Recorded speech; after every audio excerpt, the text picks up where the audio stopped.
السلام علیکم ناظرین، میں ہوں شہزاد درانی اور آپ دیکھ رہے ہیں ڈیلی میدان۔ خوشبو کا استعمال سنت نبوی صلی اللہ علیہ وسلم ہے۔ اس کا استعمال موسم گرما اور رمضان المبارک میں زیادہ ہوتا ہے۔ خوشبو کی کتنی اقسام ہیں، ان کی کیا قیمتیں ہیں، آئیے جانتے ہیں۔ جی اپنا تعارف کرائیں اور یہ بتائیں کہ سب سے سستی خوشبو اور سب سے مہنگی خوشبو کتنے کی ہے؟ خوشبو کی تو بہت اقسام ہے، اور جب سب سے سستی اقسام جو ہے نا وہ گلاب ہے، رامبیل ہے، موتیا ہے، چمبیلی ہے، اور ٹی روز ہے، ایٹرنٹی ہے۔ یہ جو پھولوں والا خوشبو نہیں ہوتا یہ کتنے روپے کا تولہ ہے؟ یہ تقریباً 400 سے لے کر تقریباً 800 تک، 1000 تک اس میں اقسام ہوتے ہیں نا۔ فرانس والا ہوتا ہے، انگلینڈ، جرمنی والا، ترکیہ والا، اسپین والا، اس میں تو بہت سی ملکوں کے اقسام ہوتے ہیں۔ جس اقسام کا جو خوشبو مشہور ہو نا تو اس کی ریٹ زیادہ ہو جاتی ہے۔ یہ سب سے مہنگی خوشبو کتنے کی ہے؟ سب سے مہنگی خوشبو تو عود ہے۔ یہ ہمارے پاس ہے عود قدیم، وہ 10,000 روپے کا تولہ ہے۔ دہن العود ہے 6,000 روپے کا تولہ۔ اس طرح عود الابیض ہے، اور عود المثالی ہے، عود البدر ہے، اور اس عود کے علاوہ ہمارے پاس عربی خوشبو ہے، قبلۃ الوفا، لیلۃ الخمیس، اور عود السیف۔ اور ان میں جو انگلش ہوتی ہے، انگلش میں کون سی جو ایسی خوشبو ہے جس کی ڈیمانڈ زیادہ ہے اور وہ مہنگی ہے؟ ہاں، ابھی انگلش کا زمانہ ہے۔ انگلش جو ہے نا سب زیادہ جو لوگ ہوتے ہیں نا وہ انگلش ہی استعمال کرتے ہیں۔ انگلش میں سب سے بہترین جو خوشبو ہے وہ کریٹ ایونٹس ہے، وہ اس کی 1,02,000 روپے کی پرفیوم ہے۔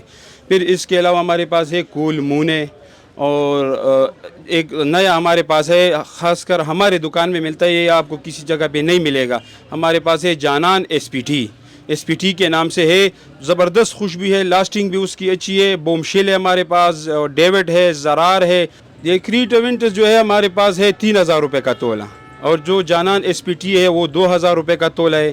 یہ بہترین اوریجنل ہے۔ اس کے علاوہ ایک ہمارے پاس نیا ہے، وہ اس دونوں سے بہت زیادہ مختلف ہے، کلیو کرسٹل کے نام سے بھی جانا جاتا ہے۔ وہ ہے 4,000 روپے کا تولہ ہے۔ اس کی لاسٹنگ تقریباً 24 گھنٹے تک رہتی ہے۔ لوگوں نے یہ کہا ہے کہ ہم نے استعمال کیا ہے، اس کی جو لاسٹنگ ہے 24 گھنٹے 36 گھنٹے وہ خوشبو کرتا ہے۔ پھیلنے والی خوشبو ہے، تقریباً 10 میٹر 5 میٹر تک یہ خوشبو پھیل سکتا ہے۔ اسپرے کی نسبت، پرفیوم جو ہوتا ہے اسپرے ہوتا ہے، اس کی نسبت عطر کو زیادہ پسند کرتے ہیں، ترجیح دیتے ہیں، اس کی کیا وجہ ہے؟ اصل میں یہ عطر جو ہے نا یہ سنت رسول ہے۔ پرفیوم میں لوگ زیادہ امام جو ہوتے ہیں وہ بولتے ہیں کہ اس میں الکوہل ہے، اس میں ایتھنال ہے، T20 ہے، کیمیکل ہے، وہ اس کے ساتھ نماز نہیں ہوتا، ایسے وہ لوگ باتیں اس نے کی ہے نا۔ تو خوشبو کی جو ہے نا عطر کی فروخت زیادہ ہے۔ عطر میں جو ہے نا لاسٹنگ زیادہ ہے، پرفیوم میں اتنا لاسٹنگ نہیں ہے، وہ ہوا کے ساتھ تعلق رکھتا ہے۔ جب کسی جگہ پہ گزرو گے، اس کا ہوا تیز ہو یا کپڑے کا لحاظ بھی ہو، اس میں ہے کپڑے جو پولیسٹر کپڑا ہو اس پہ صحیح کام نہیں کرتا، جو تار والا کپڑا ہو اس پہ جم جاتا ہے، اور خوشبو اس کی لاسٹنگ زیادہ ہوتی ہے۔ تو خوشبو کا استعمال اس لیے زیادہ ہوتا ہے اس پرفیوم کے حساب سے کہ خوشبو کا لاسٹنگ زیادہ ہوتا ہے، وہ پیور چیز ہوتا ہے نا، اور پرفیوم میں تو ملاوٹ ہوتا ہے نا، الکوہل کا ملاوٹ۔ یہ خوشبو ہر بندے کا اپنا مزاج ہوتا ہے، ہر بندے کی اپنی پسند ہوتی ہے، تو یہ بتائیں یہ جو نوجوان لڑکے ہیں وہ کون سے عطر زیادہ استعمال کرتے ہیں، جو عمر جن کی زائد ہوتی ہے، زیادہ العمر ہوتے ہیں، تو وہ کون سا پرفیوم کو زیادہ ترجیح دیتے ہیں؟ نوجوان نسل جو ہے نا وہ تو فرینچ خوشبو زیادہ استعمال کرتے ہیں، اور جو بزرگ حضرات ہیں یا تبلیغ حضرات ہیں تو وہ عربک زیادہ استعمال کرتے ہیں۔ سردی کی نسبت لوگ گرمی میں زیادہ عطر یا خوشبو استعمال کرتے، اس کی وجہ ہوتی ہے ایک پسینے کی جو بدبو ہوتی ہے اس سے چھٹکارا حاصل کرنا ہوتا ہے، یا دوسروں کو ناگوار نہ گزرے، اس وجہ سے لوگ زیادہ تر استعمال کرتے ہیں۔ رمضان کے اور موسم گرما کے علاوہ کیا آپ کا روزگار اسی طرح نہیں چلتا ہے کہ نہیں، اس میں تھوڑی سی مندی آتی ہے؟ نہیں، الحمدللہ خوشبو جو ہے نا پہلے تو لوگ یہ رمضان میں زیادہ استعمال کرتے تھے، ابھی علماء نے بھی بولے کہ یہ سنت رسول ہے، تو ابھی ہر ٹائم انشاءاللہ یہ زیادہ چلتا ہے۔ ہر کسی کے پاس 2-3 شیشہ ہوتی ہے، ایک تو ایک شیشہ 200 روپے کا لے لے، 300 کا لے لے، چھوٹی شیشی ہوتے، جہاں کوئی فنکشن میں جاتا ہے یا مسجد میں نماز کے لیے جاتے تو لگا لیتا ہے، تو اسی ٹائم اس کو زبردست خوشبو آتا ہے، لوگوں کو بھی خوشبو آ جاتا ہے۔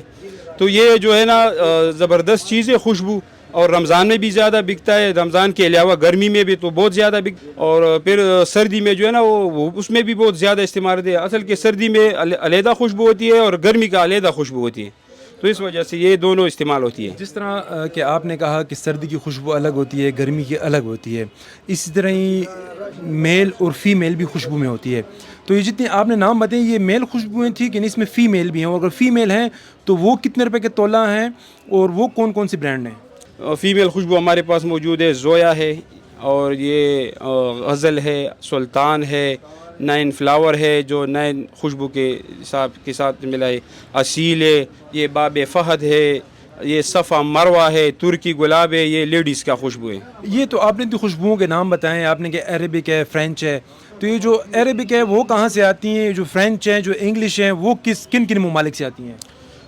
عربک تو انشاءاللہ یہ تو سعودی عربیہ سے آتے, دبئی سے آ جاتے, اور فرینچ جو ہے نا یہ انگلش خوشبو تو وہ فرانس, انگلینڈ اور ترکی اور یہ اسپین سے آ جاتے.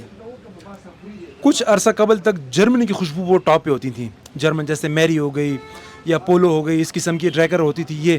اب وہ خوشبوئیں جرمنی کی ہیں اسی طرح پائیدار ہیں کہ نہیں, ابھی وہ جرمنی کی خوشبوئیں ختم ہو گئی ہیں؟ نہیں, وہ جرمنی کی خوشبو بھی ہوتی ہے لیکن اس کے متبادل جو ہے نا بہت زیادہ خوشبو آئی ہے.